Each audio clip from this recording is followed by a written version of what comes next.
गुरु जी की फतेह है, विघ्न विनाशन सोए। दोहरा अब सुन गल उस वल की, कसूर मार रहे राज। वाहिगुरु जी का खालसा, वाहिगुरु जी की फतेह। गुरु की साजी निवाजी, गुरु रूप गुरु खालसा। संगत जीओ वਡਭਾਗੇ हो, ਸਾਹਿਬਾਂ ਦੀ ਗੋਦ ਆਪ ਜੀ ਨੂੰ ਪ੍ਰਾਪਤ ਹੋ ਰਹੀ ਹੈ। ਰੱਬੀ ਬਾਣੀ ਦਾ ਕੀਰਤਨ ਗੁਰੂ ਸਵਾਰਿਆਂ ਪਾਸੋਂ ਆਪ ਜੀ ਨੇ ਸਰਵਣ ਕੀਤਾ ਹੈ। ਗੁਰ ਇਤਿਹਾਸ ਦੀ ਗਾਥਾ 18ਵੀਂ ਸਦੀ ਦੇ ਸਿੰਘਾਂ ਦਾ, ਖਾਲਸੇ ਪੰਥ ਦਾ ਇਤਿਹਾਸ ਆਪ ਜੀ ਸਰਵਣ ਕਰਦੇ ਆ ਰਹੇ ਹੋ। ਇੱਕ ਪਾਸੇ ਸਿੰਘਾਂ ਨੇ ਕਸੂਰ ਫਤਿਹ ਕਰ ਲਿਆ, ਦੂਜੇ ਪਾਸੇ ਦੁਆਬੇ ਦੀ ਧਰਤੀ ਜਿਹੜੀ ਹੈ ਆਪਣੇ ਕਬਜ਼ੇ ਹੇਠ ਲੈਣੀ ਕੀਤੀ ਹੈ। ਖੱਤਰੀ ਦਸੰਬਰ ਦਾਸ ਦਾ ਘਾਣ ਕੀਤਾ ਤੇ ਆਪੋ ਆਪਣੇ ਪਿੰਡਾਂ ਦੇ ਵਿੱਚ ਸਿੰਘ ਜਿਹੜੇ ਨੇ ਆਪਣੀਆਂ ਸਰਦਾਰੀਆਂ ਜਿਹੜੀਆਂ ਨੇ ਉਹ ਕਾਇਮ ਕਰ ਰਹੇ ਨੇ।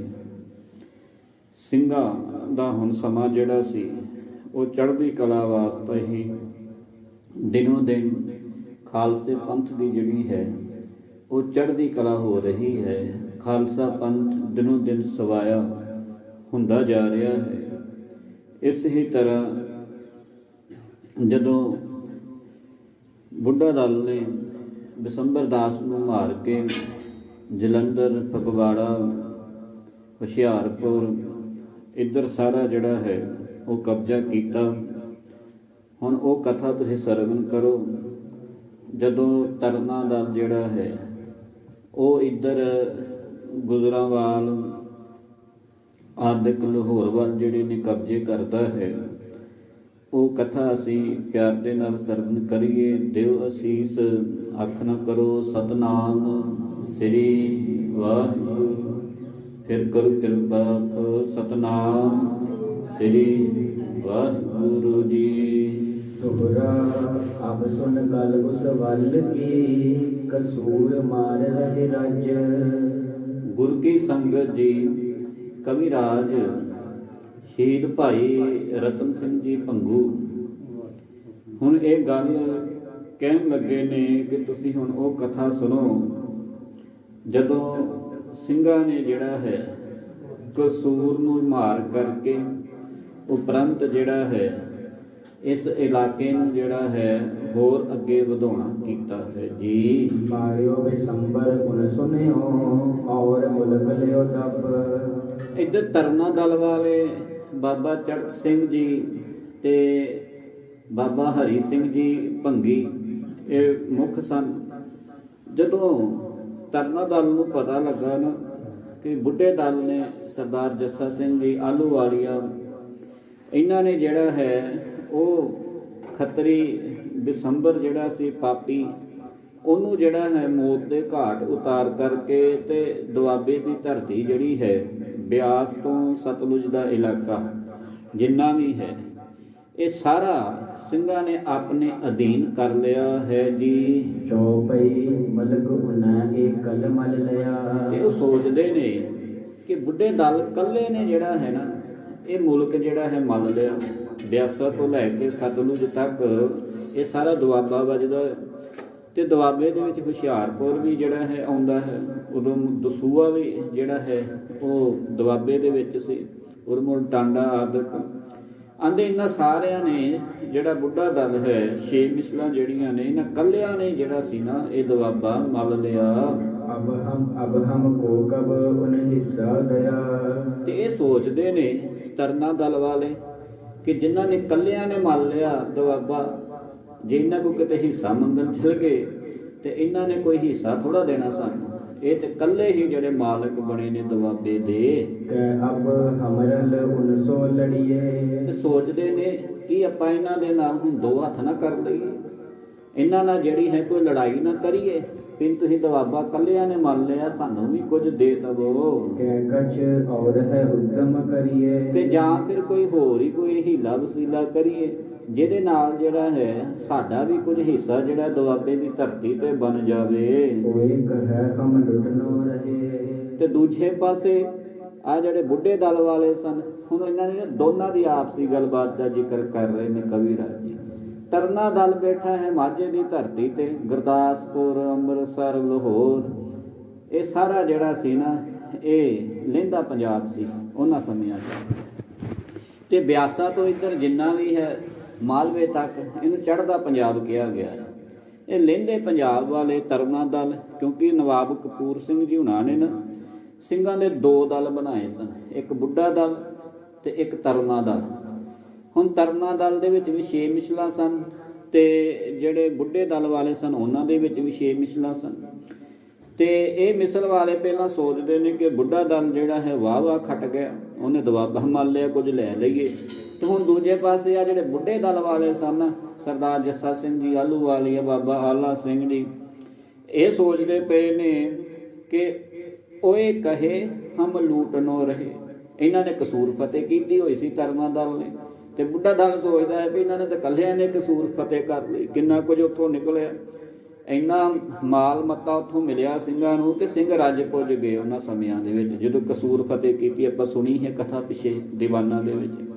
ਤੇ ਹੁਣ ਬੁੱਢਾ ਦਲ ਇਹ ਸੋਚਦਾ ਵੀ ਇਹਨਾਂ ਇਕੱਲਿਆਂ ਨੇ ਕਸੂਰ ਫਤਿਹ ਕਰ ਲਈ ਤੇ ਸਾਨੂੰ ਵੀ ਜਿਹੜਾ ਹੈ ਕੁਝ ਦਿੱਤਾ ਨਹੀਂ। ਇਸ ਤਰ੍ਹਾਂ ਦੋਵੇਂ ਆਪਸ ਦੇ ਵਿੱਚ ਇੱਕ ਦੂਜੇ ਦੇ ਪ੍ਰਤੀ ਜਿਹੜੇ ਨੇ ਉਹ ਜਿੱਤੇ ਹੋਏ ਇਲਾਕਿਆਂ ਦੇ ਬਾਰੇ ਸੋਚ ਰਹੇ ਨੇ ਕਿ ਇਹਨਾਂ ਨੇ ਦਵਾਬਾ ਫਤਿਹ ਕਰ ਲਿਆ, ਸਾਨੂੰ ਕੁਝ ਨਾ ਮਿਲਿਆ ਵਿੱਚੋਂ। ਤੇ ਹੁਣ ਇਹ ਸੋਚਦੇ ਨੇ ਇਹਨਾਂ ਕਸੂਰ ਫਤਿਹ ਕਰ ਲਿਆ, ਸਾਡਾ ਵੀ ਜਿਹੜਾ ਕੁਝ ਨਾ ਬਣਿਆ, ਆਪਾਂ ਵੀ ਉੱਥੋਂ ਕੁਝ ਲੁੱਟਣੋਂ ਜਿਹੜੇ ਹਾਂ ਰਹਿ ਗਏ ਹਾਂ ਜੀ। ਕਸੂਰ ਲੁੱਟ ਕੇ ਹੋਏ ਰੱਜ ਬਹੇ। ਆਂਦੇ ਉਹਨਾਂ ਨੇ ਤੇ ਕਸੂਰ ਲੁੱਟ ਲਿਆ ਸਾਰੇ ਤੇ ਰੱਜ ਪੁੱਜ ਗਏ ਨੇ ਤਰਨਾ ਦਲ ਵਾਲੇ। ਕੋਈ ਛੋਟੀ ਮਾਰ ਸੀ ਕਸੂਰ ਦੀ, 12 ਕਿੜੇ ਸਨ ਜੀ ਕਸੂਰ ਦੇ। ਤੇ ਅਬਦਾਲੀ ਵਰਗੇ ਉੱਤੇ ਹਮਲਾ ਕਰਨ ਤੋਂ ਜਿਹੜੇ ਸਨ ਡਰਦੇ ਸਨ। ਤੇ ਸਿੰਘਾਂ ਨੇ 24,000 ਫੌਜ ਦੇ ਨਾਲ 8-9 ਘੰਟਿਆਂ ਦੇ ਵਿੱਚ ਕਸੂਰ ਆਪਣੇ ਪੈਰਾਂ ਥੱਲੇ ਲੈ ਆਂਦੀ। ਤੇ ਉੱਥੋਂ ਜਦੋਂ ਦਿਲੇ ਰਾਮ ਦੀ ਹਵੇਲੀ ਦੇ ਵਿੱਚ ਕਿੰਨਾ ਕੁਝ ਨਿਕਲਿਆ। ਉਹ ਸੋਚਦੇ ਨੇ ਕਿ ਇਹ ਤਾਂ ਬੜੇ ਰੱਜ ਪੁੱਜ ਗਏ। ਉਧਰ ਉਹ ਸੋਚਦੇ ਨੇ ਕਿ ਬੁੱਢਾ ਦਲ ਰੱਜ ਗਿਆ ਦਵਾਬਾ ਫਤਿਹ ਕਰਕੇ ਬਸੰਬਰ ਦਾਸ ਨੂੰ ਮਾਰ ਕੇ, ਕਿਉਂਕਿ ਬਸੰਬਰ ਜਿਹੜਾ ਖੱਤਰੀ ਸੀ ਉਹਦਾ ਵੀ ਫਿਰ ਡੇਰਾ ਜਦੋਂ ਸਿੰਘਾਂ ਨੇ ਲੁੱਟਿਆ ਤੇ ਉੱਥੋਂ ਭਾਰੀ ਸਮਾਨ ਉਹਨਾਂ ਨੂੰ ਮਿਲਿਆ ਸੀ। ਇਸ ਕਰਕੇ ਆਪਸੀ ਜਿਹੜੀ ਖਿੱਚੋ ਤਾਣ ਇਹਨਾਂ ਦੀ ਦੋਵਾਂ ਦਲਾਂ ਦੀ ਹੈ ਨਾ ਉਹ ਚੱਲ ਰਹੀ ਹੈ ਜੀ। ਅਬ ਕਿਆ ਹੋਤ ਹਮੈ ਪਛਤਾਵੈ। ਤੇ ਹੁਣ ਆਂਦੇ ਦੋਵੇਂ ਸੋਚਦੇ ਨੇ ਕਿ ਸਾਡੇ ਪਛਤਾਇਆ ਜਿਹੜਾ ਹੁਣ ਕੀ ਹੋ ਸਕਦਾ ਹੈ। ਉਹ ਇੱਕ ਪੰਜਾਬੀ ਦੇ ਵਿੱਚ ਨਾ ਕਹਾਵਤ ਚੱਲਦੀ ਹੈ ਕਿ ਆਮ ਮਨੁੱਖ ਦੀ ਜ਼ਿੰਦਗੀ ਨਾ ਇਸ ਤਰ੍ਹਾਂ ਬੀਤਦੀ ਹੈ, ਆਪਣੀ ਅਕਲ ਬਗਾਨੀ ਮਾਇਆ ਸਭ ਨੂੰ ਦਿਸੈ ਵੱਡੀ। ਆਪਣੀ ਅਕਲ ਬਗਾਨੀ ਮਾਇਆ ਸਭ ਨੂੰ ਦਿਸੈ ਵੱਡੀ। ਆਪਣੀ ਅਕਲ ਸਾਰਿਆਂ ਨੂੰ ਜਿਹੜੀ ਹੈ ਵੱਡੀ ਵੇਖਦੀ ਹੈ ਕਿ ਮੇਰੇ ਤੋਂ ਵੱਡਾ ਅਕਲਮੰਦ ਹੈ ਨਹੀਂ, ਤੇ ਬਗਾਨੀ ਮਾਇਆ ਜਿਹੜੀ ਹੈ ਉਹ ਵੀ ਵੱਡੀ ਵੇਖਦੀ ਹੈ ਵੀ ਉਹਦੇ ਕੋਲ ਪੈਸਾ ਬੜਾ। ਉਹ ਕਹਿੰਦੇ ਨਾ ਆਪਣੀ ਥਾਲੀ ਦੇ ਵਿੱਚ ਲੱਡੂ ਜਿਹੜਾ ਹੈ ਨਾ ਉਹ ਜਿਹੜਾ ਹੈ ਛੋਟਾ ਲੱਗਦਾ ਹੈ, ਤੇ ਬਗਾਨੀ ਦੀ ਥਾਲੀ ਦੇ ਵਿੱਚ ਜਿਹੜਾ ਹੈ ਉਹ ਵੱਡਾ ਜਾਪਦਾ ਕਈ ਵਾਰ। ਹੁਣ ਇਹ ਸੋਚਦੇ ਨੇ ਉਹ ਅਮੀਰ ਹੋ ਗਏ, ਉਹ ਸੋਚਦੇ ਨੇ ਇਹ ਅਮੀਰ ਹੋ ਗਏ ਜੀ। ਹਮੈ ਹੱਥ ਕਬ ਵਹਿ ਲੁੱਟ ਆਵੈ। ਤੇ ਦੋਵੇਂ ਸੋਚਦੇ ਕਿ ਜੇ ਸਾਡੇ ਹੱਥ ਕੁਝ ਵੀ ਨਹੀਂ ਆਇਆ, ਉਹਨਾਂ ਕੱਲਿਆਂ ਨੇ ਜਿਹੜਾ ਦਵਾਬਾ ਸਾਂਭ ਲਿਆ, ਤੇ ਉਹ ਸੋਚਦੇ ਨੇ ਇਹਨਾਂ ਕੱਲਿਆਂ ਨੇ ਕਸੂਰ ਸਾਂਭ ਲਿਆ ਹੈ ਜੀ। ਦੋ ਵੱਲ ਇਮ ਕਰੈ ਪਛਤਾਏ। ਏਦਾਂ ਦੋਵੇਂ ਦਲ ਜਿਹੜੇ ਆਪਸ ਦੇ ਵਿੱਚ ਗੱਲਾਂ ਬਾਤਾਂ ਦੇ ਰਾਹੀਂ ਕਰਕੇ ਤੇ ਮਨ ਦੇ ਵਿੱਚ ਪਛਤਾਵਾ ਜਿਹੜੇ ਨੇ ਕਰ ਰਹੇ ਨੇ। ਕਿ ਇੱਕ ਬਾਣੀ ਦੇ ਵਿੱਚ ਸੁਖਮਨੀ ਸਾਹਿਬ ਜੀ ਅੰਦਰ ਅਲਫਾਜ਼ ਹੁੰਦਾ ਹੈ ਜਿੱਥੇ ਧੰਨ ਗੁਰੂ ਅਰਜਨ ਦੇਵ ਜੀ ਮਹਾਰਾਜ ਜੀ ਕਹਿੰਦੇ ਨੇ ਕਿ ਉਹ ਪਰਮਾਤਮਾ ਦੇ ਘਰ ਦੀ ਖੇਡ ਇਹੋ ਜਿਹੀ ਹੈ ਕਿ ਉਹ ਇੱਕ ਵੀ ਨਾ ਦਵੇ ਨਾ ਤੇ ਤਾਂ ਵੀ ਜਿਹੜਾ ਹੈ ਤੈਨੂੰ ਸਬਰ ਕਰਨਾ ਪੈਣਾ, ਤੇ ਉਹ 10 ਦੇ ਕੇ ਵੀ ਜਿਹੜਾ ਹੈ ਉਹ ਵਾਪਸ ਜਿਹੜਾ ਹੈ ਲੈ ਸਕਦਾ ਹੈ। ਤੇ ਇੱਥੇ ਵੀ ਉਹਨਾਂ ਦੀ ਇਹੀ ਕਹਾਣੀ ਜਿਹੜੀ ਹੈ ਬਣ ਰਹੀ ਹੈ ਕਿ ਆਪਸ ਦੇ ਵਿੱਚ ਹੀ ਪਛਤਾਈ ਜਾ ਰਹੇ ਨੇ। ਉਹ ਸੋਚਦੇ ਕਿਤੇ ਕਸੂਰ ਵਾਲਾ ਮਾਲ ਸਾਡੇ ਕੋਲ ਹੁੰਦਾ, ਤੇ ਇਹ ਤਰਨਾ ਦਲ ਸੋਚਦਾ ਕਿਤੇ ਜਿਹੜਾ ਦੁਆਬਾ ਸੀ ਉਹਦੇ ਵਿੱਚ ਵੀ ਸਾਡਾ ਜਿਹੜਾ ਹੈ ਹਿੱਸਾ ਹੁੰਦਾ ਜੀ। ਜਿਤ ਜਿਤ ਕਰਮ ਤਿਤੋ ਤਿਤ ਪਾਏ। ਹਾਂਜੀ, ਜਿਤ ਜਿਤ ਕਰਮ ਤਿਤੋ ਤਿਤ ਪਾਏ। ਵਿਨ ਕਰਮਾ ਕਿਛ ਪਾਈਏ ਨਾਹੀ, ਜੇ ਬਹੁ ਤੇਰਾ ਧਾਵੈ। ਕਰਮਾਂ ਤੋਂ ਬਗੈਰ ਕੁਝ ਨਹੀਂ ਮਿਲਦਾ ਗੁਰ ਕੀ ਸੰਗਤ ਜੀ। ਜਿੰਨਾ ਮਰਜੀ ਦੌੜ ਭੱਜ ਨੱਠ ਕਰ ਲਵੇ ਮਨੁੱਖ, ਤੇ ਜੋ ਕਰਮਾਂ ਦੇ ਵਿੱਚ ਹੈ ਉਹ ਕੋਈ ਖੋ ਨਹੀਂ ਸਕਦਾ। ਇਹ ਵੀ ਸੱਚਾਈ ਹੈ। ਸ਼ਿਵ ਜੀ ਨੇ ਨਾ ਪਾਰਵਤੀ ਦੇ ਨਾਲ ਵਾਰਤਾਲਾਪ ਕੀਤਾ। ਸਨਾਤਨ ਮਤ ਦੇ ਵਿੱਚੋਂ ਸਮਝਣ ਮਾਤਰ ਇੱਥੇ ਟੁਕ ਮਾਤਰ ਸੰਦੇਸ਼ ਹੈ। ਸ਼ਿਵ ਜੀ ਕਹਿਣ ਲੱਗੀ ਪਾਰਵਤੀ ਨੂੰ, ਵਾਹਿਗੁਰੂ, ਪਾਰਵਤੀ ਕਹਿਣ ਲੱਗੀ ਸ਼ਿਵ ਜੀ ਨੂੰ, ਮਹਾਤਮਾ ਉਹ ਬੰਦਾ ਬੜਾ ਗਰੀਬ ਹੈ ਤੇ ਇਹਨੂੰ ਕੁਝ ਦੇ ਦੇ। ਸ਼ਿਵ ਜੀ ਕਹਿਣ ਲੱਗਾ ਕਿ ਭਲੀਏ ਇੱਦਾਂ ਨਾ ਕਹਿ, ਇਹਦੇ ਕਰਮਾਂ ਦੇ ਵਿੱਚ ਹੈ ਨਹੀਂ।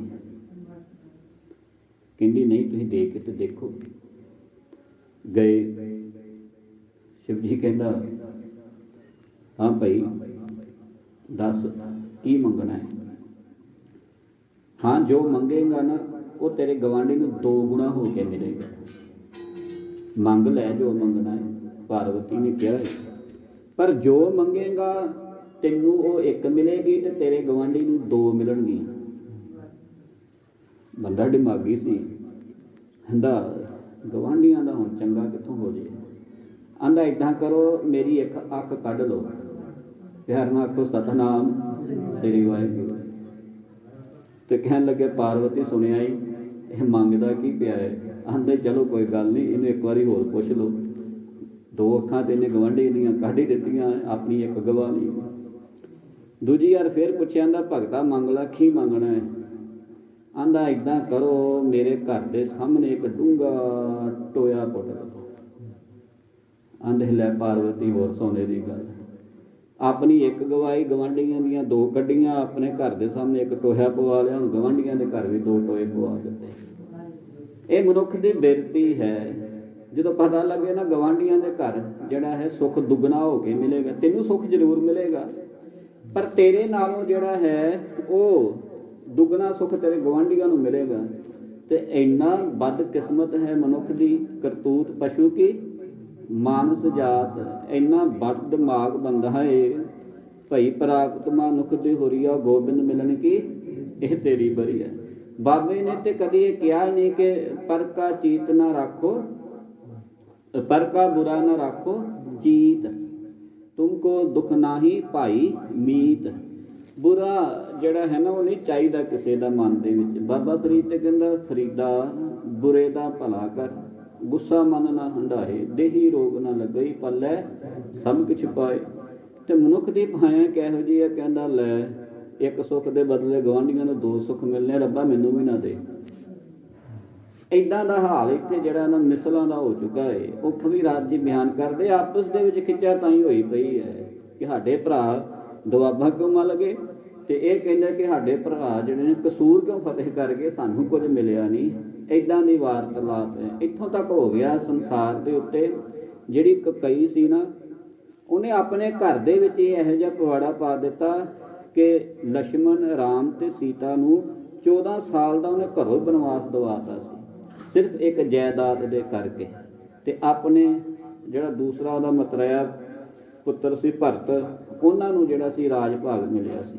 ਹਾਲਾਂਕਿ ਉਹਨੇ 14 ਸਾਲ ਸ਼੍ਰੀ ਰਾਮਚੰਦਰ ਦੀਆਂ ਖੜਾਵਾਂ ਜਿਹੜੀਆਂ ਸਿੰਘਾਸਨ ਦੇ ਉੱਤੇ ਰੱਖ ਛੱਡੀਆਂ ਸੀ ਵੀ ਨਹੀਂ ਮੈਂ ਨਹੀਂ ਬਹਿਣਾ, ਰਾਜ ਭਾਗ ਭਾਵੇਂ ਮਿਲ ਗਿਆ। ਇਹ ਭਰਾਵਾਂ ਦਾ ਪਿਆਰ ਸੀ।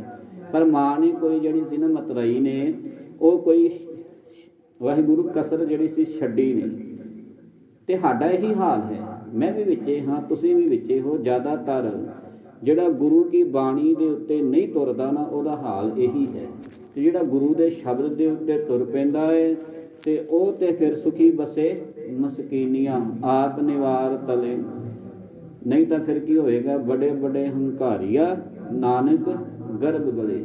ਰਾਜਨੀਤੀ ਦੇ ਵਿੱਚ ਜਦੋਂ ਉਥਲ ਪੁਥਲ ਹੁੰਦਾ ਹੈ ਨਾ, ਮਾਲਕ ਕਹਿੰਦਾ ਉਹ 100 ਸਾਲ ਦੇ ਵੀ ਉੱਤੇ ਜੰਮੇ ਹੋਏ, ਆਪਣੇ ਕਬਜ਼ੇ ਕੀਤੇ ਹੋਏ, ਜਿਨ੍ਹਾਂ ਨੇ ਬੇਜ਼ੁਬਾਨਾਂ ਦੇ ਉੱਤੇ ਵੀ ਜਿਹੜੇ ਆਪਣੇ ਹੱਥ ਸਾਫ਼ ਕੀਤੇ, ਜਿੱਥੇ ਮੇਰੇ ਮਾਲਕ ਨੇ ਬਾਣੀ ਦੇ ਅੰਦਰ ਕਿਹਾ, ਗਰੀਬਾਂ ਉੱਪਰ ਜੇ ਖਿੰਜੈ ਦਾੜੀ, ਪਾਰ ਬ੍ਰਹਮ ਸਾ ਅਗਨ ਮੈਂ ਸਾੜੀ। ਇਹ ਅਬਦਾਲੀ ਦਾ ਹੁਣ ਜਿਹੜਾ ਸੀ ਨਾ, ਉਹ ਖੁਰੀਆ ਖੋਜ ਮਿਟ ਰਿਹਾ ਹੈ ਸੰਸਾਰ ਦੇ ਉੱਤੋਂ, ਤੇ ਖਾਲਸਾ ਜਿਹੜਾ ਹੈ ਦਿਨੋਂ ਦਿਨ ਜਿਹੜਾ ਹੈ ਉਹ ਚੜ੍ਹਤ ਦੇ ਵੱਲ ਹੈ। ਇਹ ਰਾਜਨੀਤੀ ਦੇ ਪੱਖ ਅੱਜ ਦੀ ਗਾਥਾ ਦੇ ਵਿੱਚ ਉਗੜ ਰਹੇ ਨੇ, ਤੇ ਜੇ ਪੰਜਾਬ ਵੱਲ ਵੀ ਅੱਜ ਝਾਤੀ ਮਾਰੋ ਤੇ ਉਹ ਹੇਰ ਫੇਰ ਹੋਇਆ ਹੈ ਅੱਜ ਧਰਤੀ ਦੇ ਉੱਤੇ। ਆਉਣ ਵਾਲੀਆਂ ਸਦੀਆਂ ਜਿਹੜੀਆਂ ਨੇ ਅੱਜ ਦੇ ਦਿਨ ਨੂੰ ਜਿਹੜਾ ਹੈ ਉਹ ਯਾਦ ਰੱਖਣਗੇ। ਇੱਥੇ ਇਹਨਾਂ ਦੀ ਆਪਸੀ ਖਿੱਚਾ ਤਾਈਂ ਹੁੰਦਿਆਂ ਹੁਣ ਆਪਸ ਦੇ ਵਿੱਚ ਸੋਚਦੇ ਨੇ ਕਿ ਜਿਤ ਜਿਤ ਕਰਮ ਤਿੱਤੋ ਤਿੱਤ ਪਾਏ। ਜੋ ਜੋ ਕਰਮਾਂ ਦੇ ਵਿੱਚ ਸੀ ਉਹ ਮਿਲ ਰਿਹਾ ਹੈ ਦੋਵਾਂ ਨੂੰ ਜੀ। ਉਦੋਂ ਇਹਨਾਂ ਦੇ ਮਨ ਦੇ ਵਿੱਚ ਇੱਕ ਗੱਲ ਆਈ ਹੈ ਕਿ ਆਹ ਉਦਮ ਜਿਹੜਾ ਹੈ, ਆਹ ਉਪਰਾਲਾ ਜਿਹੜਾ ਹੈ, ਆਹ ਤਰੀਕਾ ਜਿਹੜਾ ਹੈ ਉਹ ਆਪਾਂ ਕਰਕੇ ਦੇਖ ਲਈਏ ਜੀ। ਉਹਨਾਂ ਨੇ ਦੇਖਿਆ ਤਰਨਾ ਦਲ ਵਾਲਿਆਂ ਨੇ ਕਿ ਲਾਹੌਰ ਦੇ ਲਾਗੇ ਛਾਗੇ ਦਾ ਜਿੰਨਾ ਇਲਾਕਾ ਹੈ ਉਹ ਸੁਨਸਾਨ ਹੈ, ਉਹਦੇ ਉੱਤੇ ਕਿਸੇ ਦਾ ਕਬਜ਼ਾ ਨਹੀਂ ਹੈ ਜੀ। ਤੇ ਇਹਨਾਂ 5 ਮਿਸਲਾਂ ਦੇ ਵਿੱਚੋਂ 3 ਮਿਸਲਾਂ ਜਿਹੜੀਆਂ ਸਨ, ਇਹਨਾਂ ਨੇ ਉਹਨਾਂ ਇਲਾਕਿਆਂ ਨੂੰ ਫਤਿਹ ਕਰਨ ਵਾਸਤੇ ਜਿਹੜਾ ਹੈ 3 ਮਿਸਲਾਂ ਦੇ ਆਪਣੇ ਸਿਪੇ ਸਲਾਰ ਸਰਦਾਰ ਜਿਹੜੇ ਨੇ ਅੱਗੇ ਨੂੰ ਦੜਾਉਣੇ ਕੀਤੇ ਹਨ ਜੀ। ਤੇ ਜਿਹੜੀਆਂ 2 ਮਿਸਲਾਂ ਸਨ ਉਹ ਗੁਰਦਾਸਪੁਰ, ਅੰਮ੍ਰਿਤਸਰ, ਇਹ ਜਿਹੜਾ ਮਾਝੇ ਦਾ ਇਲਾਕਾ ਸੀ, ਤੇ ਹੋਰ ਪਹਾੜੀ ਇਲਾਕੇ ਜਿਹੜੇ ਆ ਜਾਂਦੇ ਸਨ, ਇਹਨਾਂ ਵੱਲ ਨੂੰ ਜਿਹੜੇ ਹਨ ਇਹ 2 ਮਿਸਲਾਂ ਜਿਹੜੀਆਂ ਚੜ੍ਹਾਈ ਕੀਤੀਆਂ ਹਨ ਜੀ। ਜਿਹੜੇ ਸਿੰਘਾਂ ਦੇ ਮਾਝੇ ਦੇ ਇਲਾਕੇ ਦੇ ਵਿੱਚ ਪਿੰਡ ਸਨ ਜੀ, ਤੇ ਉਹਨਾਂ ਸਿੰਘਾਂ ਨੇ ਉਹਨਾਂ ਗ੍ਰਾਮਾਂ ਦੇ ਉੱਤੇ, ਉਹਨਾਂ ਪਿੰਡਾਂ ਦੇ ਉੱਤੇ ਜਿਹੜਾ ਸੀ ਨਾ ਆਪਣਾ ਜਿਹੜਾ ਕਬਜ਼ਾ ਕਰ ਲਿਆ। ਤੇ ਦੂਜੇ ਪਾਸੇ ਜਿਹੜੇ ਆਪਣੇ ਮਾਝੇ ਤੋਂ ਲਾਹੌਰ, ਗੁਜਰਾਂਵਾਲ ਆਦਿਕ, ਮੁਲਤਾਨ ਦੇ ਇਹ ਜਿਹੜੇ ਇਲਾਕੇ ਸਨ, ਇੱਧਰ ਇੱਕ ਨਕਈ ਇਲਾਕਾ ਪੈਂਦਾ ਹੈ ਆਪਣੇ ਰਾਵੀ ਤੇ ਸਤਲੁਜ ਦੇ ਵਿਚਕਾਰ। ਸਤਲੁਜ ਇੱਧਰ ਵੀ ਵਗਦਾ ਹੈ, ਤੇ ਇਹ ਜਦੋਂ ਪਾਕਿਸਤਾਨ 'ਚ ਚਲ ਜਾਂਦਾ ਹੈ ਅੱਗੇ ਜਾ ਕੇ, ਇਹ ਰਾਵੀ ਤੇ ਸਤਲੁਜ ਦਾ ਵਿਚਕਾਰਲਾ ਇਲਾਕਾ ਬਣ ਜਾਂਦਾ ਹੈ। ਰਾਵੀ ਤੋਂ ਲੈ ਕੇ ਬਿਆਸ ਤੱਕ ਮਾਝਾ, ਤੇ ਉਧਰੋਂ ਜਿਹੜਾ ਹੈ ਚਨਾਬ, ਰਾਵੀ ਤੇ ਸਤਲੁਜ ਜਦੋਂ ਅੱਗੇ ਜਾ ਕੇ ਇਹਨਾਂ ਦਾ ਵਿਚਲਾ ਪਾੜ ਆਉਂਦਾ ਹੈ, ਉਹਨੂੰ ਇਹ ਮੁਲਤਾਨ ਦਾ, ਗੁਜਰਾਂਵਾਲ ਦਾ ਇਲਾਕਾ ਸਾਰਾ ਹੈ ਮੰਨਿਆ ਗਿਆ ਹੈ। ਤੇ ਇੱਧਰੋਂ ਬਿਆਸ ਤੋਂ ਲੈ ਕੇ ਸਤਲੁਜ ਤੱਕ ਦੁਆਬਾ, ਤੇ ਫਿਰ ਸਤਲੁਜ ਤੋਂ ਅੱਗੇ ਜਿਹੜਾ ਹੈ ਉਹ ਮਾਲਵਾ ਸ਼ੁਰੂ ਹੋ ਜਾਂਦਾ ਹੈ। ਆਂਦੇ ਇਸ ਤਰ੍ਹਾਂ ਜਿਹੜੇ ਬਾਬਾ ਚੜ੍ਹਤ ਸਿੰਘ ਜੀ ਹੁਣੇ ਸਨ, ਇਹਨਾਂ ਨੇ ਨਕਈ ਦੇਸ ਵੱਲ ਨੂੰ ਜਿਹੜਾ ਸੀ ਨਾ, ਉਧਰ ਨੂੰ ਇਹਨਾਂ ਦੇ ਨਾਲ ਸਰਦਾਰ ਕਰਮ ਸਿੰਘ ਨਕਈ, ਇਹ ਨੱਕੇ ਪਿੰਡ ਦੇ ਸਨ, ਤੇ ਨੱਕਾ ਪਿੰਡ ਜਿਹੜਾ ਹੈ ਉਹ ਪਾਕਿਸਤਾਨ ਦੇ ਵਿੱਚ ਹੈ। ਉਧਰ ਦਾ ਇਲਾਕਾ ਜਿਹੜਾ ਇਹਨਾਂ ਨੇ ਮੰਗਣਾ ਵਾਹਿਗੁਰੂ ਸਰ ਕਰਨਾ ਕੀਤਾ ਹੈ। ਤੇ ਭੰਗੀ ਮਿਸਲ ਜਿਹੜੀ ਸੀ ਆਪਣੇ ਹਰੀ ਸਿੰਘ ਜੀ ਭੰਗੀ ਹੁਣੀ ਆਦਿਕ, ਇਹਨਾਂ ਨੇ ਪੱਛਮ ਵੱਲ ਜਿਹੜਾ ਮੁਲਤਾਨ ਹੈ ਉਧਰ ਨੂੰ ਕੂਚ ਕੀਤੀ ਹੈ ਜੀ। ਤੇ ਬਾਬਾ ਚੜ੍ਹਤ ਸਿੰਘ ਜੀ ਜਿਹੜੇ ਸਨ ਉਹ ਲਾਂਬੇ ਸ਼ਾਂਬੇ ਇੱਧਰ ਉੱਧਰ ਹੁੰਦਿਆਂ ਹੋਇਆਂ ਉਹ ਵਿੱਚੋਂ ਵਿੱਚ ਹੀ ਇਲਾਕੇ ਜਿਹੜੇ ਸਨ ਆਪਣੇ ਅਧੀਨ ਕਰ ਰਹੇ ਸਨ ਜੀ।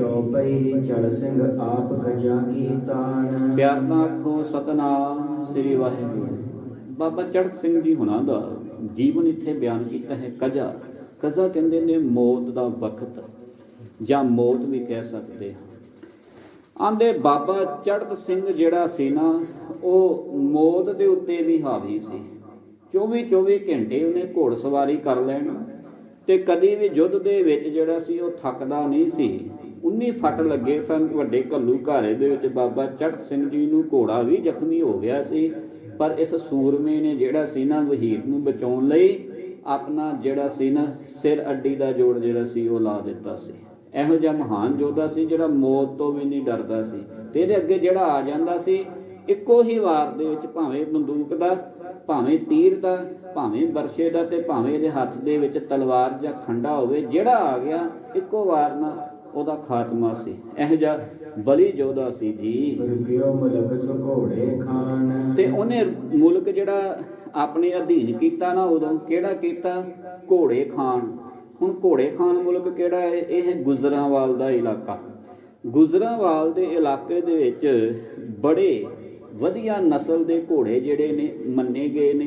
ਤੇ ਉੱਥੇ ਉਹਨਾਂ ਦਾ ਜਿਹੜਾ ਹੈ ਪਾਲਣ ਪੋਸ਼ਣ ਵੀ ਬੜਾ ਜ਼ਿਆਦਾ ਮੰਨਿਆ ਗਿਆ ਹੈ ਜੀ। ਗੁਜਰਾਂ ਬਾਲ ਬਹਾਇਆ ਠਾਣਾ। ਤੇ ਉਹਨੇ ਆਪਣਾ ਕਿਲਾ ਜਿਹੜਾ ਹੈ, ਆਪਣੀ ਛਾਉਣੀ ਜਿਹੜੀ ਹੈ ਗੁਜਰਾਂਵਾਲ ਦੇ ਇਲਾਕੇ ਵਿੱਚ ਪਾਉਣੀ ਕੀਤੀ ਹੈ ਜੀ। ਔਰ ਮੁਲਕ ਕਰਿਓ ਲੁੱਟ ਖਾਣਾ। ਤੇ ਹੋਰ ਵੀ ਕਈ ਜਿਹੜੀਆਂ ਜਗ੍ਹਾ ਸਨ ਉਹਨਾਂ ਨੂੰ ਆਪਣੇ ਅਧੀਨ ਕੀਤਾ। ਭੰਗੀਆਂ ਮੈਂ ਭਏ ਬਹੁ ਸਰਦਾਰ। ਇਹਨਾਂ ਭੰਗੀਆਂ ਦੀ ਮਿਸਲ ਦੇ ਵਿੱਚ ਗੁਰੂ ਕੀ ਖਾਲਸਾ ਸੰਗਤ ਜੀ ਉਹ ਬੜੇ ਬੜੇ ਵੱਡੇ ਜਿਹੜੇ ਸਨ ਉਹ ਸਰਦਾਰ ਹੋਏ। ਤੇ ਆਪ ਜੀ ਨੂੰ ਯਾਦ ਹੋਵੇਗਾ ਇੱਕ ਨਾ ਭੰਗੀਆਂ ਦੀ ਤੋਪ ਜਿਹੜੀ ਹੈ ਉਹ ਵੱਜਦੀ ਹੈ, ਜਿਹਨੂੰ ਪਹਿਲਾਂ ਜ਼ਮਜ਼ਮਾ ਤੋਪ ਕਿਹਾ ਜਾਂਦਾ ਸੀ, ਜਿਹਦੇ ਵਿੱਚ 1.5 ਮਣ ਦਾ ਗੋਲਾ ਇੱਕੋ ਵਾਰ ਪੈਂਦਾ ਸੀ। ਇੱਕ ਗੋਲਾ 1.5 ਮਣ ਦਾ, ਜਿਹਨੂੰ ਆਪਾਂ 60 ਕਿਲੋ ਵਜ਼ਨ ਕਹਿ ਸਕਦੇ ਹਾਂ। ਤੇ ਇਹਦਾ ਤੋਪ ਦਾ ਭਾਰ ਸੀ ਆਪਣੇ 60 ਮਣ। ਹੁਣ 40 ਕਿਲੋ ਦਾ 1 ਮਣ ਟੋਟਲ ਕਰ ਲਓ ਕਿੰਨਾ ਭਾਰੀ ਹੋਏਗੀ ਤੋਪ। ਤੇ ਇਹ ਤਾਂਬੇ ਦੀ ਤੇ ਪਿੱਤਲ ਦੀ 2 ਜਿਸਤਾਂ ਨੂੰ ਮਿਲਾ ਕਰਕੇ ਜਿਹੜੀ ਸੀ ਨਾ ਉਹ ਬਣੀ ਹੋਈ ਸੀ। ਤੇ ਇਹ ਸਾਰੀ ਤੋਪ ਕਿੱਥੋਂ ਬਣੀ? ਜਦੋਂ ਅਬਦਾਲੀ ਆਉਂਦਾ ਸੀ, ਕੋਲੀਆਂ, ਭਾਂਡੇ, ਚਮਚੇ, ਗਲਾਸ, ਪਿੱਤਲ ਦੇ ਆਦਿਕ ਜੋ ਵੀ ਇਹਨੂੰ ਸਮਿਆਨਾ ਮਿਲਦਾ ਘਰਾਂ ਦੇ ਵਿੱਚੋਂ ਇਹ ਇਕੱਠਾ ਕਰਕੇ ਲੈ ਜਾਂਦਾ ਸੀ ਲੁੱਟ ਕੇ। ਤੇ ਉਹਨੂੰ ਘਾਲ ਕਰਕੇ ਨਾ ਇਹਨੇ ਜਮਜਮਾ ਜਿਹੜੀ ਤੋਪ ਬਣਾਈ ਉਹਨੂੰ ਜਮਜਮਾ ਨਾਮ ਦਿੱਤਾ ਸੀ। ਤੇ ਬੜੇ ਯੁੱਧਾਂ ਦੇ ਵਿੱਚ ਵੀ ਇਹਨੇ ਵਰਤੀ। ਪਰ ਜਦੋਂ ਇਹ ਭੰਗੀ ਮਿਸਲਾਂ ਨੇ ਹਮਲਾ ਕੀਤਾ ਤੇ ਉਦੋਂ ਫਿਰ ਜਿਹੜਾ ਸੀ ਇਹ ਜਮਜਮਾ ਤੋਪ ਭੰਗੀਆਂ ਦੇ ਕੋਲ ਆ ਗਈ। ਤੇ ਸਭ ਮਿਸਲਾਂ ਦੇ ਵਿੱਚੋਂ ਸਭ ਤੋਂ ਵੱਡੀ ਮਿਸਲ ਜਿਹੜੀ ਸੀ ਨਾ, ਪਹਿਲੀ ਤੇ ਵੱਡੀ ਮਿਸਲ ਇਹ ਭੰਗੀਆਂ ਦੀ ਮਿਸਲ ਸੀ। ਤੇ ਉਦੋਂ ਇਸ ਤੋਪ ਦਾ ਨਾਮ ਪਿਆ ਸੀ ਭੰਗੀ ਤੋਪ ਜਾਂ ਭੰਗੀਆਂ ਦੀ ਤੋਪ। ਅੱਜ ਵੀ ਲਾਹੌਰ ਦੇ ਅੰਦਰ ਜਿਹੜੀ ਹੈ ਇਹ ਤੋਪ ਜਿਹੜੀ ਹੈ ਉਹ ਮੌਜੂਦ ਹੈ। ਕਿਤੇ ਉੱਧਰ ਦਾ ਸਮਾਂ ਮਿਲਿਆ ਜਾਣ ਦਾ ਜ਼ਰੂਰ ਦਰਸ਼ਨ ਕਰਿਓ। ਤੇ ਜਦੋਂ ਬਾਬਾ ਅਕਾਲੀ ਫੂਲਾ ਸਿੰਘ ਜੀ ਨੇ ਮੁਲਤਾਨ ਨੂੰ ਫਤਿਹ ਕਰਨਾ ਸੀ ਨਾ, ਤੇ ਉਦੋਂ ਆਂਦੇ 10-12 ਫੈਰ ਹੋਏ ਇਸ ਤੋਪ ਦੇ ਵਿੱਚੋਂ। ਤੇ ਇਸ ਤੋਪ ਦਾ ਜਿਹੜਾ ਇੱਕ ਪਹੀਆ ਸੀ ਨਾ ਉਹ ਟੁੱਟ ਗਿਆ ਸੀ। ਤੇ ਉਦੋਂ ਸਿੰਘਾਂ ਨੇ ਕਿਹਾ ਸੀ ਵੀ ਜੇ ਹੁਣ ਜਿਹੜਾ ਮੁਲਤਾਨ ਦਾ ਕਿਲਾ ਹੈ ਉਹਨੂੰ ਤੁਸੀਂ ਆਪਣੇ ਸਰ ਦੇ ਵਿੱਚ ਲਿਆਉਣਾ ਹੈ, ਉਹਨੂੰ ਆਪਣੇ ਕਬਜ਼ੇ ਦੇ ਵਿੱਚ ਕਰਨਾ ਹੈ, ਤੇ ਇਹਦੇ ਥੱਲੇ ਮੋਢਾ ਦੇਣਾ ਪਵੇਗਾ। ਤੇ ਸਿੰਘਾਂ ਦੀ ਕਿੰਨੀ ਕਿ ਉਦੋਂ ਬਹਾਦਰੀ ਹੋਏਗੀ। ਇੱਕ ਕਹਿੰਦਾ ਮੈਂ ਮੋਢਾ ਦੇਣਾ, ਦੂਜਾ ਉਸ ਤੋਂ ਅੱਗੇ ਸੀ। ਤੇ ਤਕਰੀਬਨ 12-13 ਫੈਰ ਫੇਰ ਹੋਏ ਸਨ ਤੇ ਕਿਲੇ ਦੀ ਕੰਧ ਜਿਹੜੀ ਸੀ ਫਿਰ ਟੁੱਟੀ ਸੀ ਉਸ ਭੰਗੀ ਤੋਪ ਦੇ ਨਾਲ। ਤੇ ਉਹ ਜਦੋਂ 12-13 ਫੈਰ ਹੋਏ ਤੇ ਉਦੋਂ 12 ਜਾਂ 13 ਸ਼ਹੀਦੀਆਂ ਹੋਈਆਂ ਸਨ ਸਿੰਘਾਂ ਦੀਆਂ, ਕਿਉਂਕਿ ਇੱਕ ਮੋਢਾ ਦਿੰਦਾ ਸੀ। ਇਹ ਕਹਿ ਦਿੱਤਾ ਗਿਆ ਸੀ ਵੀ ਜਿਹੜਾ ਮੋਢਾ ਦੇਏਗਾ ਇੱਕ ਫੈਰ ਦੇ ਨਾਲ ਉਹਦਾ ਜਿਹੜਾ ਸਰੀਰ ਹੈ ਉਹ ਵੀ ਨਾਲ ਜਾਵੇਗਾ। ਇਸ ਕਰਕੇ 12-13 ਫੈਰ ਕੀਤੇ ਗਏ ਸਨ ਉਦੋਂ ਮੁਲਤਾਨ ਦੇ ਕਿਲੇ ਦੇ ਉੱਤੇ। ਪਰ 12-13 ਸਿੰਘ ਜਿਹੜੇ ਅੱਗੇ ਆਏ ਮੋਢਾ ਦੇਣ ਵਾਸਤੇ, ਉਹਨਾਂ ਨੂੰ ਸ਼ਹੀਦੀ ਦੇਣੀ ਪਈ। ਇੰਨੀ ਇਹ ਭਾਰੀ ਤੋਪ ਸੀ ਕਿ ਆਂਦੇ ਜਦੋਂ ਗੋਲਾ ਚੱਲਦਾ ਸੀ ਨਾ ਤੇ ਮੁਲਤਾਨ ਦੇ ਤੱਕ ਇਹਦੀ ਧਮਕ ਇਹੋ ਜਿਹੀ ਜਾਂਦੀ ਸੀ ਕਿ ਜਿਹੜੀਆਂ ਉੱਥੇ ਗਰਭਵਤੀ ਇਸਤਰੀਆਂ ਸਨ ਉਹਨਾਂ ਦੇ ਗਰਭ ਵੀ ਜਿਹੜੇ ਸਨ ਉਹ ਛਣਕ ਜਾਂਦੇ ਸਨ। ਇਹੋ ਜਿਹਾ ਇਹ ਭਾਰੀ ਤੋਪ ਸੀ ਉਹਨਾਂ ਸਮਿਆਂ ਦੇ ਅੰਦਰ। ਚਲੋ ਅੱਜ ਤੇ ਨਹੀਂ ਚੱਲਦੀ। ਆਂਦੇ ਇਸ ਤਰ੍ਹਾਂ ਇਹਨਾਂ ਦੇ ਵਿੱਚ ਬੜੇ ਭਾਰੀ ਸੂਰਮੇ ਸਰਦਾਰ ਭੰਗੀਆਂ ਦੇ ਵਿੱਚ ਹੋਏ ਹਨ ਜੀ। ਉਹਨਾਂ ਨੇ ਇੱਧਰ ਰਾਵੀ ਤੋਂ ਲੈ ਕਰਕੇ ਸਤਲੁਜ ਤੱਕ, ਚਨਾਬ ਤੱਕ, ਉਰ ਪਾਰ ਤੇ ਆਰ ਦਾ ਇਲਾਕਾ ਸਾਰਾ ਮੱਲ ਲਿਆ ਜੀ। ਪਰ ਜਿਹੜੇ ਆਪਣੇ ਹੋਰ ਸਨ ਹਰੀ ਸਿੰਘ ਭੰਗੀ ਹੁਣੀ, ਇਹਨਾਂ ਦਾ ਬਾਬੇ ਚੜ੍ਹਤ ਸਿੰਘ ਜੀ ਦੇ ਨਾਲ ਨਾ ਜ਼ਿਆਦਾਤਰ ਜਿਹੜਾ ਸੀ ਨਾ ਵਾਦ ਵਿਵਾਦ ਹੀ ਰਹਿੰਦਾ ਸੀ। ਇਸ ਕਰਕੇ ਆਪਸੀ ਟਕਰਾਅ ਸਮੇਂ-ਸਮੇਂ ਤੇ ਹੁੰਦਾ ਰਹਿੰਦਾ ਸੀ ਜੀ। ਆਂਦੇ ਬਾਬਾ ਚੜ੍ਹਤ ਸਿੰਘ ਜੀ ਦਾ ਜਿਹੜਾ ਜੀਵਨ ਕਾਲ ਬੀਤਿਆ ਨਾ ਉਹਦੇ ਵਿੱਚ ਜ਼ਿਆਦਾ ਉਹ ਸਿੰਘਾਂ ਦੇ ਨੈਗੇਟਿਵ ਪੋਜ਼ਿਟਿਵ ਦੇ ਵਿੱਚ ਹੀ ਜ਼ਿਆਦਾਤਰ ਆਉਂਦੇ ਰਹੇ। ਕਿਉਂਕਿ ਜਦੋਂ ਤੇ ਮਿਸਲਾਂ ਨੇ ਹਮਲਾ ਕਰਨਾ ਹੁੰਦਾ ਸੀ ਉਦੋਂ ਮਿਸਲਾਂ ਇਕੱਠੀਆਂ ਹੋ ਜਾਂਦੀਆਂ ਸਨ। ਇਹ ਬੜੀ ਸਮਝਦਾਰੀ ਦੀ ਗੱਲ ਸੀ। ਤੇ ਜਦੋਂ ਕਿਤੇ ਇਹ ਲੁੱਟ ਮਾਰ ਕਰਦੇ ਸਨ ਉਦੋਂ ਇਹ ਵੱਖਰੇ ਵੱਖਰੇ ਹੋ ਜਾਂਦੇ ਸੀ ਵੀ ਮੈਨੂੰ ਆਹ ਨਹੀਂ ਮਿਲਿਆ ਤੇ ਮੈਨੂੰ ਆਹ ਨਹੀਂ ਮਿਲਿਆ। ਇਸ ਕਰਕੇ ਇਹਨਾਂ ਦੇ ਖਿੱਚੋ ਤਾਈਂ ਵਿੱਚੋਂ ਵਿੱਚ ਚੱਲਦੀ ਸੀ ਜੀ। ਦੋਹਰਾ ਕਸੂਰ ਲੁੱਟੀ ਵਿਸੰਬਰ ਕੁੱਟਾ ਲੱਭਿਓ ਸਿੰਘਨ ਵੱਡ ਮਾਲ। ਆਂਦੇ ਜਦੋਂ ਕਸੂਰ ਨੂੰ ਫਤਿਹ ਕਰ ਲਿਆ, ਵਿਸੰਬਰ ਦਾਸ ਖੱਤਰੀ ਨੂੰ ਮਾਰਿਆ, ਤੇ ਉਦੋਂ ਬੜਾ ਵੱਡਾ ਸਮਿਆਨਾ ਜਿਹੜਾ ਸੀ ਸਿੰਘਾਂ ਦੇ ਹੱਥ ਲੱਗਿਆ ਜੀ। ਬਹੁ ਖਾਲਸੋ ਫਰਬੋ ਪਇਓ ਤੁਰਕਨ ਭਇਓ ਬੁਰੋ ਹਾਲ। ਤੁਰਕਾਂ ਦਾ ਉਦੋਂ ਫਿਰ ਜਿਹੜਾ ਸੀ ਨਾ ਬੜਾ ਬੁਰਾ ਹਾਲ ਹੋਇਆ, ਕਿਉਂਕਿ ਕਸੂਰ ਫਤਿਹ ਸੀ, ਦੁਆਬਾ ਵੀ ਸਿੰਘਾਂ ਨੇ ਮੱਲ ਲਿਆ ਸੀ। ਤੇ ਸਿੰਘ ਦਿਨੋਂ ਦਿਨ ਜਿਹੜਾ ਸੀ ਉਹ ਵੱਧਦਾ ਜਾ ਰਿਹਾ ਸੀ। ਤੇ ਜਿਹੜੀਆਂ ਖਿੱਚੋਤਾਈਆਂ ਸਨ ਇਹ 1780 ਤੱਕ ਚੱਲੀਆਂ ਜ਼ਿਆਦਾਤਰ, ਕਿਉਂਕਿ 1780 ਦੇ ਵਿੱਚ ਸ਼ੇਰੇ ਪੰਜਾਬ ਮਹਾਰਾਜਾ ਰਣਜੀਤ ਸਿੰਘ ਜੀ ਦਾ ਜਨਮ ਜਿਹੜਾ ਸੀ ਉਹ ਹੁੰਦਾ ਹੈ। ਤੇ ਇੱਥੇ 1762 ਦਾ ਜਿਹੜਾ ਸੀ 61-62 ਦਾ ਵੱਡਾ ਘੱਲੂਘਾਰਾ ਵਾਪਰਿਆ ਤੇ ਉਹ ਤੋਂ ਲੈ ਕੇ ਤੇ 80 ਤੱਕ ਖਿੱਚੋਤਾਈ ਜਿਹੜੀ ਸੀ ਚੱਲਦੀ ਰਹੀ। ਪਰ ਮਹਾਰਾਜਾ ਰਣਜੀਤ ਸਿੰਘ ਜੀ ਤੋਂ ਬਾਅਦ ਜਿਹੜਾ ਸਮਾਂ ਕਾਲ ਆਇਆ ਉਦੋਂ ਇਹ ਮਿਸਲਾਂ ਫਿਰ ਇਕੱਠੀਆਂ ਹੋ ਗਈਆਂ ਸਨ। ਇੱਥੇ ਉਹੀ ਗੱਲ ਦੁਹਰਾ ਰਹੇ ਨੇ ਕਿ ਇੰਨੇ ਭੈਭੀਤ ਹੋ ਚੁੱਕੇ ਸਨ ਤੁਰਕ ਕਿ ਇਹਨਾਂ ਦਾ ਬੁਰਾ ਹਾਲ ਹੋ ਗਿਆ ਸੀ। ਸਿੰਘ ਦਿਨੋਂ ਦਿਨ ਖਾਲਸਾ ਜਿਹੜਾ ਸੀ ਵੱਧ ਰਿਹਾ ਸੀ ਜੀ। ਚੌਪਈ ਬਹੁਤ ਸ਼ੋਰ ਸਿੰਘਨ ਕੋ ਭਇਓ, ਸਿੰਘਾਂ ਦਾ ਇੰਨਾ ਸ਼ੋਰ ਸੀ ਕਿ ਇਹ ਘਬਰਾਏ ਹੋਏ ਸਨ ਤੁਰਕ ਜੀ। ਤਰਫ ਚਾਰ ਦੁਸ਼ਟਨ ਗਮ ਪਇਓ, ਤੇ ਚਾਰੇ ਤਰਫਾਂ ਤੋਂ ਦੁਸ਼ਟਾਂ ਨੂੰ ਹੁਣ ਜਿਹੜਾ ਸੀ ਗਮ ਜਿਹੜਾ ਸੀ ਸੋਗ ਜਿਹੜਾ ਸੀ ਉਹ ਝੱਲਣਾ ਪੈ ਰਿਹਾ ਸੀ। ਲਾਹੌਰ ਮਾਹੇ ਜੋ ਤੁਰਕ ਫੌਜਦਾਰ, ਆਂਦੇ ਲਾਹੌਰ ਦੇ ਕਿਲੇ ਦੇ ਵਿੱਚ ਜਿਹੜਾ ਫੌਜਦਾਰ ਸੀ ਖਰਚ ਬਿਨਾ ਸੋ ਭਇਓ ਲਚਾਰ, ਤੇ ਉਹ ਖਰਚ ਤੋਂ ਬਿਨਾ ਜਿਹੜਾ ਸੀ ਲਾਚਾਰ ਹੋ ਚੁੱਕਾ ਸੀ, ਕਿਉਂਕਿ ਸਿੰਘਾਂ ਨੇ ਜਿਹੜਾ ਸੀ ਲਾਹੌਰ ਵੀ ਆਪਣੇ ਕਬਜ਼ੇ ਵਿੱਚ ਲੈਣ ਨੂੰ ਤਿਆਰ ਸਨ। ਮੁਲਤਾਨ, ਗੁਜਰਾਂਵਾਲ ਆਦਿਕ ਇਹ ਤਾਂ ਸਰ ਕੀਤੇ ਨੇ ਤੇ ਹੁਣ ਰਹਿ ਗਿਆ ਸੀ ਇੱਕ ਲਾਹੌਰ।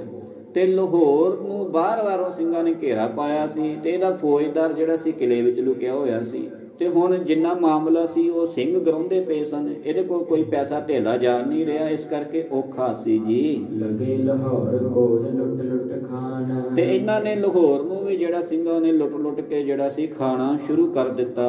ਬਾਹਰ ਨਿਕਲਣ ਕੋ ਹੁਸੈਨ ਤਾਨ, ਇਸ ਕਰਕੇ ਜਿਹੜਾ ਫੌਜਦਾਰ ਸੀ ਉਹ ਕਿਲੇ ਦੇ ਵਿੱਚੋਂ ਬਾਹਰ ਨਹੀਂ ਸੀ ਨਿਕਲ ਸਕਦਾ। ਭੈਭੀਤ ਹੋ ਕੇ ਡਰ ਕਰਕੇ ਜਿਹੜਾ ਸੀ ਨਾ ਸਿੰਘਾਂ ਕੋਲੋਂ ਲਾਹੌਰ ਦੇ ਵਿੱਚ ਛੁਪਿਆ ਬੈਠਾ ਸੀ। ਸਿੰਘਨ ਲਿਓ ਸਭ ਮੁਲਕ ਉਗਰਾਹੇ, ਸਿੰਘਾਂ ਨੇ ਸਾਰਾ ਮੁਲਕ ਜਿਹੜਾ ਸੀ ਉਹ ਗਰਾਉਣਾ ਸ਼ੁਰੂ ਕਰਤਾ। ਇਹਦੇ ਕੋਲ ਕੁਝ ਵੀ ਨਹੀਂ ਸੀ ਜਾਂਦਾ ਲਾਹੌਰ ਦੇ ਸੂਬੇਦਾਰ ਕੋਲ। ਫੌਜ ਭਈ ਕਮਲ ਹੌੜਾ ਮਾਹੇ, ਜਿਸ ਤਰ੍ਹਾਂ ਫਿਰ ਇਹ ਸਿੰਘਾਂ ਨੇ ਧਾਵੇ ਬੋਲੇ, ਇਲਾਕੇ ਆਪਣੇ ਸਰ ਕਰਨੇ ਸ਼ੁਰੂ ਕੀਤੇ ਤੇ ਹੌਲੀ ਹੌਲੀ ਤੁਰਕਾਂ ਦੀ ਫੌਜ ਜਿਹੜੀ ਹੈ ਇਹਨਾਂ ਇਲਾਕਿਆਂ ਦੇ ਵਿੱਚੋਂ ਥੋੜੀ ਹੁੰਦੀ ਗਈ ਜੀ। ਲਾਹੌਰ ਬਾਹਰ ਤੁਰਕ ਫਿਰਨ ਨਾ ਆਵੇ, ਇੱਥੋਂ ਤੱਕ ਸਿੰਘਾਂ ਨੇ ਇਹਨਾਂ ਦੇ ਨੱਕ 'ਚ ਦਮ ਕਰ ਦਿੱਤਾ ਕਿ ਜਿਹੜੇ ਲਾਹੌਰ ਦਾ ਸੂਬੇਦਾਰ ਸੀ ਉਹ ਕਿਲੇ 'ਚੋਂ ਬਾਹਰ ਫਿਰਨ ਵੀ ਨਹੀਂ ਸੀ ਆਉਂਦਾ ਕਿ ਕਿਤੇ ਬਾਹਰ ਨਿਕਲ ਕੇ ਝਾਤੀ ਮਾਰ ਲਵੇ ਕਿ ਬਾਹਰ ਬੰਦਾ ਕੀ ਪਿਆ ਹੈ ਜੀ। ਉਨਕੋ ਬਾਹਰੋਂ ਪੈਸੋ ਨਾ ਆਵੇ, ਉਹਨਾਂ ਨੂੰ ਬਾਹਰੋਂ ਹੁਣ ਕਿਸੇ ਵੀ ਪਾਸਿਓਂ ਜਿਹੜੀ ਸੀ ਉਹ ਗਰਾਹੀ ਨਹੀਂ ਸੀ ਹੁੰਦੀ ਪਈ। ਸੋਚਦੇ ਸਨ ਕਿ ਲੰਬੜਦਾਰ ਆਉਣਗੇ, ਉਹ ਪੈਸਾ ਦੇਣਗੇ, ਆਪਣਾ ਮਾਮਲਾ ਜਿਹੜਾ ਹੈ ਦੇਣਗੇ। ਹੁਣ ਲੰਬੜਦਾਰ ਕਿੱਥੇ ਆਉਣ? ਲੰਬੜਦਾਰ ਤੇ ਸਿੰਘਾਂ ਨੇ ਆਪਣੇ ਕਬਜ਼ੇ 'ਚ ਕਰ ਲਏ। ਇਸ ਕਰਕੇ ਹੁਣ ਮਾਮਲਾ ਸਿੰਘਾਂ ਕੋਲੋਂ ਜਾਂਦਾ ਸੀ। ਪੈਸੇ ਬਿਨ ਕਬ ਮਿਲੇ ਸਿਪਾਹੀ, ਤੇ ਹੁਣ ਜਦੋਂ ਪੈਸਾ ਹੀ ਨਾ ਹੋਇਆ ਤੇ ਫੌਜ ਨਵੀਂ ਭਰਤੀ ਕਿੱਥੋਂ ਹੋਣੀ ਸੀ? ਜਨਤਾ ਨੂੰ ਤੇ ਜਿਹੜੇ ਹੈ ਸੁੱਖ ਤੇ ਸੁਵਿਧਾਵਾਂ ਚਾਹੀਦੀਆਂ ਨੇ, ਉਹਨਾਂ ਨੂੰ ਪੈਸਾ ਚਾਹੀਦਾ ਜਿਹਦੇ ਨਾਲ ਉਹ ਆਪਣੇ ਪਰਿਵਾਰ ਜਿਹੜੇ ਨੇ ਪਾਲ ਸਕਣ। ਜਦੋਂ ਸਰਕਾਰ ਹੀ ਮਾੜੀ ਪੈ ਜਾਵੇ ਤੇ ਉਦੋਂ ਫਿਰ ਹੇਰ ਬਦਲ ਤੇ ਜਿਹੜਾ ਹੈ ਸੰਸਾਰ ਦੇ ਉੱਤੇ ਹੁੰਦਾ ਹੈ। ਕਰ ਫੌਜ ਭਈ ਕਟਵਾਹੇ, ਇਸ ਤਰ੍ਹਾਂ ਫਿਰ ਉੱਥੇ ਫੌਜ ਦੀ ਗਿਣਤੀ ਘੱਟ ਹੋ ਗਈ ਜੀ। ਦੋਹਰਾ ਤਬਕਾ ਬਲਤੈ ਦੋਇ ਤੁਮਨ, ਭੇਜੇ ਅਹਿਮਦ ਸ਼ਾਹੇ, ਜਦੋਂ ਕਿਸੇ ਪਾਸਿਓਂ ਫੌਜਦਾਰ ਦਾ ਨਾਂ ਨਾ ਸਰਿਆ ਤੇ ਇਹਨੇ ਫਿਰ ਅਹਿਮਦ ਸ਼ਾਹ ਅਬਦਾਲੀ ਨੂੰ ਜਿਹੜਾ ਹੈ ਨਾ ਫੋਨ ਖੜਕਾਇਆ, ਭਾਵ ਉਹਨੂੰ ਸੁਨਾਹ ਭੇਜਿਆ। ਅਬਦਾਲੀ ਸਿੰਘਾਂ ਨੇ ਨੱਕ ਦੇ ਵਿੱਚ ਦਮ ਕੀਤਾ ਪਿਆ ਹੈ, ਹੁਣ ਕੁਝ ਹੀਲਾ ਕਰ ਜਿਹੜੀ ਜਾਨ ਬਚ ਜਾਵੇ ਆਪਣੀ। ਜੇ ਬਾਹਰ ਨਿਕਲਾਂ ਤੇ ਜਾਨ ਜਾਂਦੀ ਹੈ, ਜੇ ਅੰਦਰ ਰਵਾਂ ਤੇ ਸ਼ਰਮਿੰਦਗੀ ਉਠਾਉਣੀ ਪੈ ਰਹੀ ਹੈ ਮੈਨੂੰ, ਕੁਝ ਹੀਲਾ ਕਰ। ਸਿਰ ਬੁਲੰਦ ਔ ਜਹਾਨ ਖਾਨ ਆਏ, ਬਹਿ ਪੰਜਾਬ ਹੈ ਮਾਹੇ। ਉਸ ਸਮੇਂ ਅਬਦਾਲੀ ਨੇ ਨਾ ਦੋ ਆਪਣੇ ਜਰਨੈਲ ਜਿਹੜੇ ਨੇ ਪੰਜਾਬ ਦੀ ਧਰਤੀ ਤੇ ਭੇਜੇ, ਜਿਨ੍ਹਾਂ ਦੇ ਵਿੱਚ ਇੱਕ ਸਰ ਬੁਲੰਦ ਖਾਂ ਤੇ ਇੱਕ ਜਹਾਨ ਖਾਨ ਸੀ ਜੀ। ਚੌਪਈ ਸਿਰ ਬੁਲੰਦ ਆਏ ਬਹਿਓ ਰਵਤਾਸ, ਰੋਹਤਾਸ ਦਾ ਇਲਾਕਾ ਪਾਕਿਸਤਾਨ ਦੇ ਵਿੱਚ ਹੈ। ਤੇ ਇੱਥੇ ਆ ਕੇ ਸਰ ਬੁਲੰਦ ਖਾਂ ਜਿਹੜਾ ਸੀ ਨਾ ਇਹਨੇ ਆਪਣਾ ਡੇਰਾ ਕੀਤਾ। ਰੋਹਤਾਸ ਦਾ ਪਿਛੋਕੜ ਦੇਖੀਏ ਥੋੜਾ ਤੇ ਗੁਰੂ ਘਰ ਨਾਲ ਜੁੜਦਾ ਹੈ। ਖਾਲਸੇ ਦੀ ਮਾਤਾ ਹੋਈ ਹੈ ਮਾਤਾ ਸਾਹਿਬ ਕੌਰ ਜੀ, ਜਿਹਨੂੰ ਗੁਰੂ ਗੋਬਿੰਦ ਸਿੰਘ ਜੀ ਮਹਾਰਾਜ ਜੀ ਦੇ ਮਹੱਲ ਵੀ ਕਹਿ ਸਕਦੇ ਹਾਂ, ਤੇ ਖਾਲਸਾ ਜੀ ਦੀ ਮਾਤਾ ਜੀ ਹੋਣ ਦਾ ਖਿਤਾਬ ਵੀ ਇਹਨਾਂ ਦੇ ਕੋਲ ਹੈ। ਰੋਹਤਾਸ ਜਿਹੜਾ ਹੈ ਇਹ ਮਾਤਾ ਸਾਹਿਬ ਕੌਰ ਜੀ ਦੀ ਜਨਮ ਭੂਮੀ ਹੈ। ਜਦੋਂ ਰੋਹਤਾਸ ਦੇ ਸਿੰਘਾਂ ਨੂੰ ਇਸ ਗੱਲ ਦਾ ਪਤਾ ਲੱਗਦਾ ਹੈ ਉਦੋਂ ਫਿਰ ਉਹ ਘਰ ਦੀ ਨਿਸ਼ਾਨਦੇਹੀ ਕਰਕੇ ਤੇ ਉੱਥੇ ਬੜਾ ਸੁੰਦਰ ਹੁਣ ਗੁਰਦੁਆਰਾ ਜਿਹੜਾ ਹੈ ਬਣਾ ਦਿੱਤਾ ਗਿਆ ਹੈ ਮਾਤਾ ਸਾਹਿਬ ਕੌਰ ਜੀ ਦੀ ਯਾਦ ਦੇ ਅੰਦਰ। ਅੱਜ ਸਿੱਖ ਸੰਗਤਾਂ ਜਿਹੜੀਆਂ ਨੇ ਉਹ ਤਾਸ ਦੇ ਅੰਦਰ ਉਸ ਅਸਥਾਨ ਤੇ ਨਕਮਸਤਕ ਹੁੰਦੀਆਂ ਨੇ। ਇੱਧਰ ਅਬਦਾਲੀ ਨੇ 2 ਜਰਨੈਲ ਭੇਜੇ ਨੇ ਆਪਣੇ ਸਿੰਘਾਂ ਦੇ ਨਾਲ 2 ਹੱਥ ਕਰਨ ਵਾਸਤੇ। ਕਿਸ ਤਰ੍ਹਾਂ ਅੱਗੇ ਕਥਾ ਚੱਲਦੀ ਹੈ ਕੱਲ੍ਹ ਦੇ ਦੀਵਾਨਾਂ ਦੇ ਵਿੱਚ ਸਰਵਣ ਕਰਾਂਗੇ। ਭੁੱਲਾਂ ਦੀ ਖਿਮਾ।